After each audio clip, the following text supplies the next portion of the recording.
tim walet ke bawah itu ada permintaan warga, karena kadang-kadang gini, mereka itu dimintai pertanggungjawaban dari BPK itu loh ada surat permintaan warga, langsung ke saya, nanti saya sampaikan ke PU.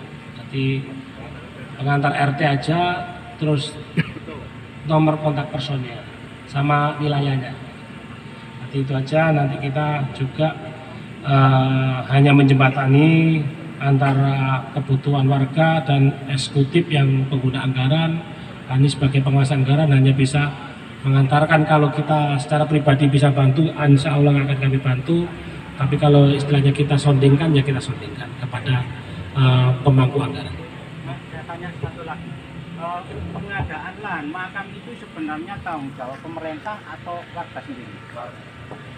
Ini Bapak, ini sebetulnya ya, itu bisa diusulkan kalau ada wadahnya. Contoh gini, di Wates itu pernah, Wates itu sudah kehabisan tempat makam.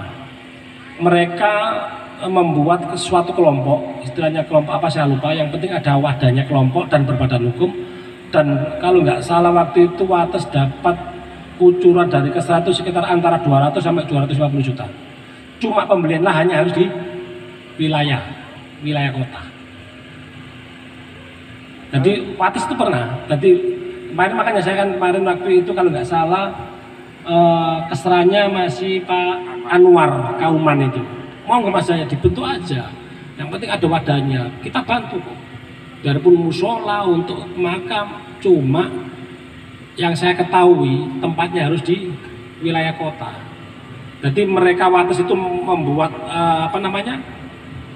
seperti organisasi gitu ya, perkumpulan istilahnya apalah untuk penerima hibahnya itu bisa Wates itu pernah berjalan dan alhamdulillah sukses, clear. Tempat ini gitu ya. Kalau yang kita minta untuk tempat pembuangan sampah perlu sampah.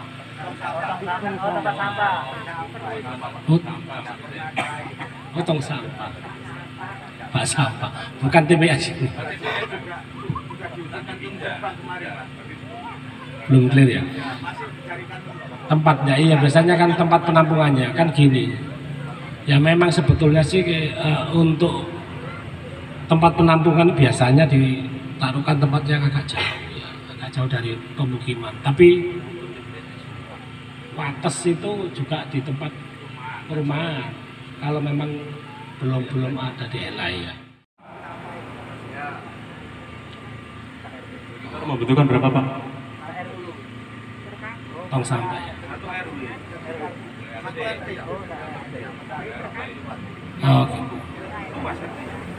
RT kita itu Pak Rizal, sekitar 100 kakak lebih Pak.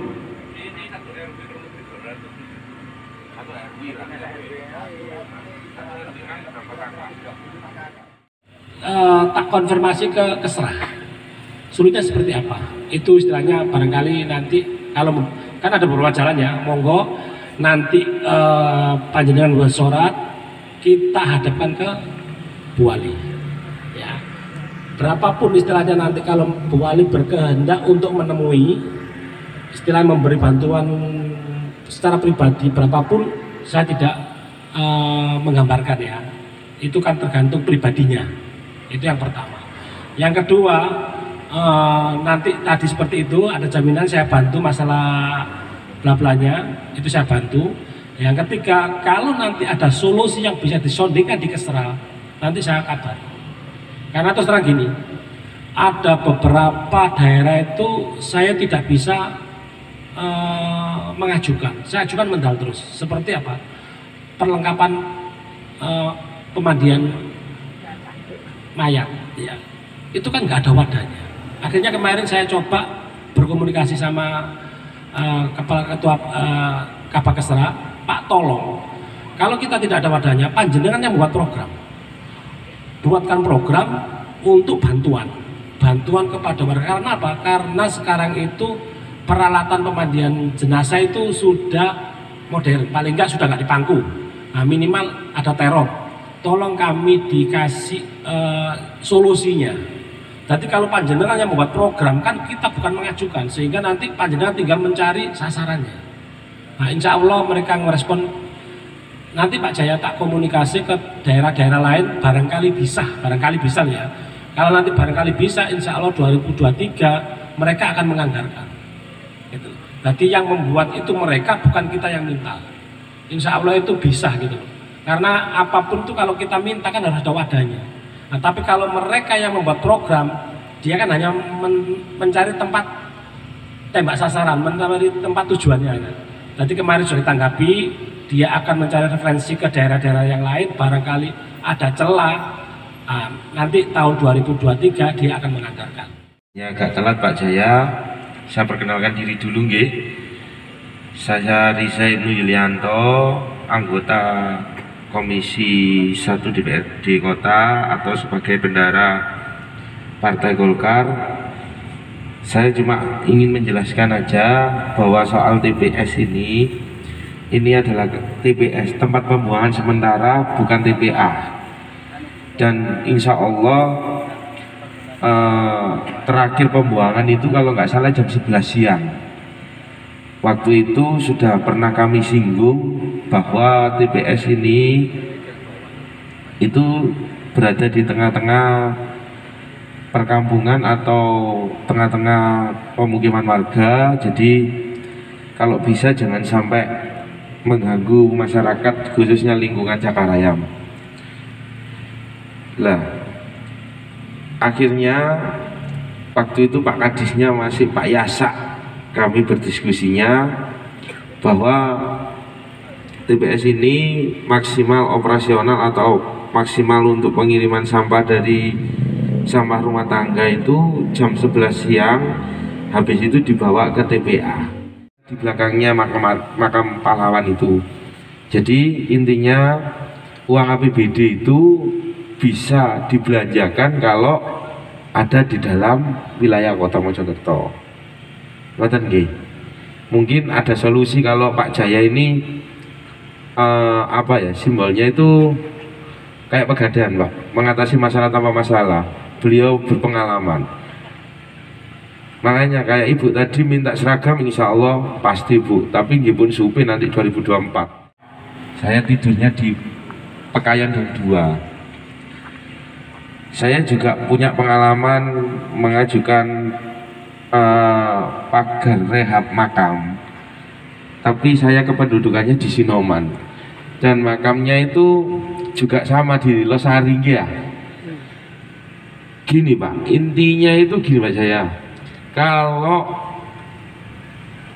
yang dibiayai pakai uang APBD itu harus ada di dalam aset kota atau harus ada di dalam kota. Kok bisa? Ya itu udah peraturan Pak, dan itu tidak boleh diganggu. Kalau itu diganggu menyalahi, akhirnya mengembalikan. Lah gimana solusinya? Mungkin kami ini sebagai wakil jenengan di legislatif itu bisa membantu, kayak kita kasih solusi di Pekayon, perumahan Pekayon itu loh Pak, yang depannya rumah sakit Gadul masuk, itu beli lahan makamnya di Bluto. Di Bluto kan masih wilayah kota, akhirnya sebagian itu bisa dibantu sama pemerintah kota, sebagian juga ada sumbangsi dari masyarakat. Jadi pengalaman saya waktu kemarin atau tahun 2021 kemarin, makam Sinoman itu sebenarnya pagernya mau tak ganti, uangnya sudah turun, Kadis PO nya tidak berani melaksanakannya karena itu menyalahi aturan di luar wilayah Kota Mojokerto. Akhirnya kami alihkan di makam Iji, tepatnya di Panggerman. Itu bisa. Memang ada beberapa pemungut sampah atau yang mengangkut sampah dari warga ke sini itu kadang-kadang kalau malam itu memang ditaruh sini. Itu yang memang merugikan warga sini. Itu juga sudah kami komunikasikan ke DLH. Malah DLH itu bilangnya itu loh Pak, sudah kami gembok, tapi kadang ya ada yang merusak gitu. Makanya nanti kalau dari reses ini kan untuk aspirasi jenengan menyampaikan aspirasi itu kebetulan di komisi kami coba nanti kami sondingan lagi biar benar-benar setelah sholat zuhur operasional di TPS ini sudah clear.